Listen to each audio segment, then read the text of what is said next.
TV5 news నేను మీ సౌందర్య. ముందుగా అందరికీ అంతర్జాతీయ మహిళా దినోత్సవ శుభాకాంక్షలు. అసలు ఉమెన్స్ డే ప్రాధాన్యత ఏంటి? ఈ మార్చి 8వ తారీఖున ప్రతి సంవత్సరం ఉమెన్స్ డే ఎందుకు జరుపుకుంటారు అనేది ఈరోజు మనం జర్నలిస్ట్ అండ్ ఫిల్మ్ అనలిస్ట్ సూర్య ఆకొండి గారిని అడిగి తెలుసుకుందాము. ముందుగా మీకు కూడా ఉమెన్స్ డే శుభాకాంక్షలు. Thank you so much sir. అసలు ఈ ఉమెన్స్ డే ఎందుకు సెలబ్రేట్ చేసుకుంటున్నారు? దీని ఇంపార్టెన్స్ ఏంటి ఒకసారి మా ప్రేక్షకులకు చెప్తారా? తప్పకుండా అమ్మా. ఎందుకంటే యాక్చువల్గా ఉమెన్స్ డేకి సంబంధించి కరెక్ట్గా చెప్పాలంటే ఉమెన్ మీద ఆధారపడి బతుకుతున్నటువంటి ఒక అబ్బాయిగా మగాడిగా అంటే మేమే సరిపోతామని నేనైతే అనుకుంటున్నాను. సో అసలు ఈ ఉమెన్స్ డేకి వస్తే అమెరికాకి సంబంధించి పెన్సిల్వేనియా అనేటటువంటి నగరంలో అయితే ఇదైతే స్టార్ట్ అయింది. అక్కడ ఏంటంటే వాళ్ళకి ఓటు హక్కు లేవు. అప్పట్లో అమెరికాకి సంబంధించినటువంటి వాళ్ళకి ఓటు హక్కు లేదు, అలాగే పని గంటలు కూడా లేవు. ఇచ్చేటటువంటి జీతంలో కూడా మగవాళ్ళకి ఎక్కువ వేజెస్ ఇస్తే ఆడవాళ్ళు ఏంటంటే వీక్ కాబట్టి వాళ్ళు తొందరగా పనిచేయలేరు కాబట్టి వాళ్ళు ఇచ్చేటటువంటి వేతనంలో దాదాపుగా 25% 50% మాత్రమే ఇచ్చేవారు. సో వాళ్ళకి ఏంటంటే మాకు పని గంటలు తగ్గించాలి, ప్లస్ మేము వాళ్ళతో పాటు సమానంగా కష్టపడుతున్నాం కాబట్టి మాకు కూడా ఆ వేతనాలన్నీ కూడా సమానంగా ఇవ్వాలి అనేటటువంటిది.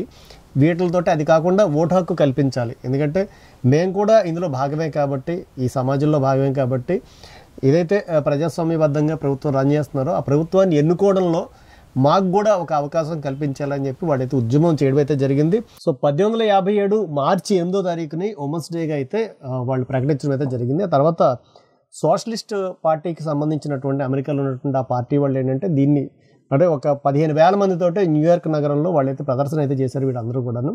సో ఆ రోజు నుంచి వాళ్ళు దాన్ని అంటే మార్చి 8వ తారీఖుని 1909 నుంచి వాళ్ళు ఉమెన్స్ డేకి అయితే ప్రకటించారు. సో ఉమెన్స్ డే ఏర్పడడానికి వెనక ఉన్నటువంటి కథ అయితే ఇది నిజానికి. సో అమెరికాలో మాత్రమే ఉమెన్స్ డే ఉందా, లేదంటే అది వేరే వేరే దేశాలకు పాకిందా? యాక్చువల్గా నాట్ ఓన్లీ అమెరికా, అంటే ఆ తర్వాత దరిమిలా అది డెన్మార్క్కి వెళ్ళింది, జర్మనీకి వెళ్ళింది, తర్వాత యూరోప్ కంట్రీస్ ఏవైతే ఉన్నాయో మొత్తం యూరోప్ కంట్రీస్ అన్నింటికి కూడా ఇప్పుడు ఫ్రెంచ్ విప్లవం కానీ మిగతా విప్లవాలన్నీ కూడా ఎలాగైతే పాకాయో మొత్తం అన్ని ప్రపంచంలో ఉన్నటువంటి అన్ని ప్రధానమైనటువంటి నగరాలకి దేశాలకు కూడా ఇది పాకింది. సో దాంతో అంటే నాట్ ఓన్లీ ఇన్ అమెరికా, యాక్చువల్గా మిగతా వెస్ట్రన్ కంట్రీస్ కానీ యూరోప్ కంట్రీస్ అన్నీ కూడా దీన్ని ఒక ఇంటర్నేషనల్ ఉమెన్ డేగా ప్రకటించుకుని అంతా ఆ రోజుని వీళ్ళందరూ సెలబ్రేట్ చేసుకోవడం అనేటటువంటిది ఒక ఆనవాయితీగా దాదాపుగా సుమారు 100 సంవత్సరాల పైబడి ఇదైతే జరుగుతుంది ప్రస్తుతానికి. వావ్. సో ప్రతి సంవత్సరం జరుపుకునే ఈ ఉమెన్స్ డేకి ఏమైనా ఇంపార్టెన్స్ ఉందా అండి? అంటే ఏదైనా ప్రత్యేకత ఉందంటారా? అంటే యాక్చువల్గా ఏంటంటే ఉమెన్స్ డేకి సంబంధించి ఇక్కడ ప్రతి సంవత్సరం వీళ్ళొక ప్రత్యేకమైనటువంటి థీమ్ తోటి వస్తూ ఉంటాడు. ఈ 2024 దానికి సంబంధించి వీళ్ళు ఇచ్చినటువంటి థీమ్ ఏంటంటే invest in women accelerating progress. అంటే మహిళలు సంబంధించినటువంటి ఏవైతే మనకి ఉత్పత్తి రంగాలు ఏవైతే ఉన్నాయో లేకపోతే ఈ ఎకనామిక్స్ సంబంధించి వాళ్ళు పెట్టుకునేటటువంటి వ్యాపార సంస్థల్లో కానీ వాటిల్లో కానీ ముందు వాటిల్లో ఇన్వెస్ట్ చేయండి, వాళ్ళు పైకి ఎదిగేలాగా చేయండి.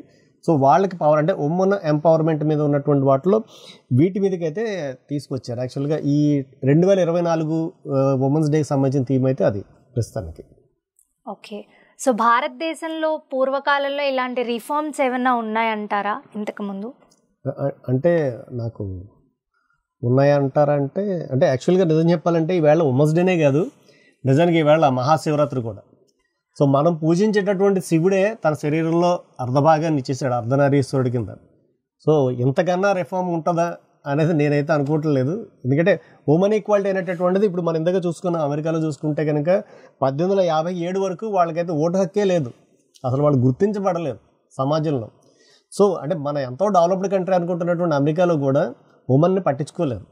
బట్ కొన్ని వేల సంవత్సరాల క్రితం, సుమారు 10,000 5,000 సంవత్సరాల క్రితం, కొన్ని యుగాల క్రితం నుంచి ఇప్పటి వరకు అంటే వేదానికి సంబంధించిన కాలాన్ని అనుసరించి అయితే కనుక అప్పటి నుంచే ఉమెన్ యొక్క ప్రాధాన్యత ఏంటి అనేటటువంటిది మనం అయితే మన సనాతన ధర్మంలో చెప్పడం అయితే చెప్పకుండానే చెప్తున్నాం.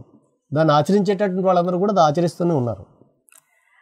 కానీ మధ్యలో స్త్రీలు చదవకూడదు, ఇల్లు కదిలి బయటికి రాకూడదు, సతీ సహగమనం ఇట్లాంటివి కూడా వచ్చాయి కదా, మరి మీరేమంటారు?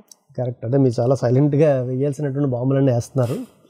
సో అంటే దీనికి అంటే రకరకాల ఎవరో అభిప్రాయాలు వాళ్ళకి విభిన్నమైనటువంటి అయితే ఉన్నాయి, కానీ మీరు చెప్పిన దాంట్లో కొన్ని పాయింట్స్ ఉన్నాయి. నిజంగానే స్త్రీలు బయటికి రాకూడదు, స్త్రీలకు విద్యాధికారం లేదు ఇలా అని అనుకుంటే కనుక కవయిత్రి మొదలు ఎలాగొచ్చింది? సో బ్రిటిష్ వాళ్ళని ఎదిరించి మొట్టమొదటి స్వాతంత్ర సంగ్రామంలో ఉన్నటువంటి దాంట్లో పార్టిసిపేట్ వీళ్ళు ఇంకా ఓటు హక్కు గురించి బయటకు వచ్చారు 1957లో. ఆ టైంకి ఇక్కడ ఝాన్సీ రాణి ఝాన్సీ లక్ష్మీబాయి బ్రిటిషర్స్ని ఎదిరించి పోరాటం చేసింది ఆవిడ. మరి ఆవిడకి రాజ్యాధికారం ఎక్కడి నుంచి వచ్చింది? మంత్రంగా నడిపించినట్టుంటాడు ఆవిడే కదా. సో పోనీ అటు చూసుకుంటే పోనీ ఇటు తెలంగాణ ఆంధ్ర ప్రాంతానికి వస్తే కనుక రాణి రుద్రమదేవి ఉంది. సో మంత్రంగా నడిపించారు, రాజ్యాలు నడిపించారు. సో మరి వీళ్ళందరూ చదువుకోకుండానే నేను రాజ్యాలను మరి నడిపించారా? సో స్త్రీలకి రాజ్యాధికారం ఉంది అంటే ఓటు హక్కే లేదు అక్కడ, కాకపోతే ఇక్కడ రాజ్యాధికారం ఉంది అప్పటికే. అంటే వీళ్ళకి ఇంకా స్వాతంత్రం రాక మునిపే, అంటే అమెరికాకి స్వాతంత్రం వచ్చి 200 ఏళ్ళు అయింది, అంతకు మునిపే మనకి ఇక్కడ స్త్రీ స్వాతంత్రం ఉంది, రాజ్యాధికారం ఉంది, రాజ్యాలు చేశారు. సో కాబట్టి ఇంకోటి మీరు సతీసాగమనం అన్నారు, ఇదంతా కూడా ఏంటంటే మనం రాసినటువంటిది అంటే మనం చూసి చదువుకున్నటువంటి అంతా కూడా ఈ లార్డ్ మెకాలేకి సంబంధించినటువంటి విద్యా విధానంలో ఉన్నటువంటి చరిత్రని ఇక్కడ వాళ్ళ కళ్ళతో వాళ్ళ చెవులతో మనం చరిత్రని చూస్తున్నాము, చరిత్రను చదువుతున్నాము. సో అదే బ్రిటిషర్స్ ఏదైతే రాశారో దాన్ని ఇంకా ఫాలో అవడం వల్ల ఇంకా సతీసాగమనము అంటే వాళ్ళు ఇంకా చాలా రాశారు. భారతదేశంలో పుట్టినటువంటి పిల్లల్ని మహిళలందరూ కూడా ఎక్కువ జనాభా ఉంటారు కాబట్టి మొసళ్ళకి ఆహారంగా వేసేస్తారు. సో ఇలాంటివన్నీ వాళ్ళు క్యారికేచర్స్ తీసుకెళ్ళి అక్కడ పెట్టినప్పుడు తర్వాత స్వామి వివేకానంద అక్కడ ఉన్నటువంటి ప్రపంచ మహాసభలకు వెళ్ళినప్పుడు ఆయన చెప్పుకుని వచ్చాడు. సో మీరు ఈ ప్రోపగాండా అంతా నిజం కాదు, అక్కడ స్పిరిచువాలిటీ, ఆధ్యాత్మికత, శాస్త్రము, సాంకేతికత చాలా అభివృద్ధి చెందినటువంటి దశల్లో ఉన్నాయి భారతదేశంలో. మీరు ఇక్కడికి వచ్చి వెస్ట్రన్ నుంచి మీరు అక్కడ నేర్పాల్సింది ఏం లేదు, మీరు నేర్చుకోవాల్సినటువంటి విద్యలు ఇంకా చాలా ఇక్కడ ఉన్నాయని ఆయన అయితే బలంగా చెప్పడం జరిగింది. సో ఈ సతీసాగమనం ఎందుకు వచ్చింది అంటే చాలా వరకు మనకి అశోకుడు ఉన్నంత వరకు మనకి ప్రాబ్లం రాలేదు. అశోకుడు తర్వాత బుద్ధిజం యొక్క ప్రాబల్యం బాగా ఎక్కువైపోయి తురుష్కుల యొక్క దండయాత్రలు వచ్చాయి. ఎందుకంటే రాజ్యాన్ని రక్షించాల్సినటువంటి రాజు ఎవరైతే ఉన్నాడో తన కర్తవ్యం మర్చిపోయి అహింసో పరమో ధర్మ అని ఎప్పుడైతే మొదలుపెట్టాడో ప్రజలకి ఉన్నటువంటి సామంతరాజులకి దిక్కుదోచినటువంటి పరిస్థితి వచ్చింది. ఇప్పుడు అడ్మినిస్ట్రేషన్ ఎవరు చేస్తారు? ఎవడు కాపాడతాడు? ఎవడైనా యుద్ధం అవుతాం అని చెప్పేసి వచ్చినప్పుడు ఈ చెంపమే కొడితే ఇంకో చెంప చూపించు అని చెప్పి నువ్వు బోర్డర్లో సరిహద్దుల్లో కూర్చొని సైనికుడు చేస్తే ఏమవుతుంది? అది కంచెలు తీసేసినటువంటి బంధువులు దొడ్డిలో తయారవుతుంది. సో అలాగా అప్పటి వరకు రానటువంటి ఈ పర్షియన్కి సంబంధించినటువంటి ముసల్మాన్లు కానీ, బహమనీ సుల్తాన్లు కానీ, ఈ నాదిర్షాలు కానీ వీళ్ళందరూ కూడా దండయాత్రకు వచ్చారు. వచ్చిన ఆ టైంలో ఆల్రెడీ రాణి పద్మావతి ఇన్సిడెంట్స్ మీరు వినే ఉంటారు. ఆ టైంలో ఆవిడని చూడడానికే వీళ్ళందరూ కూడా చాలా విశ్వ ప్రయత్నాలు చేశారు. ఆవిడ గురించనే ఆ సామ్రాజ్యంలోకి వచ్చి రాజభూత రాజులందరినీ కూడా చంపేయడం జరిగింది.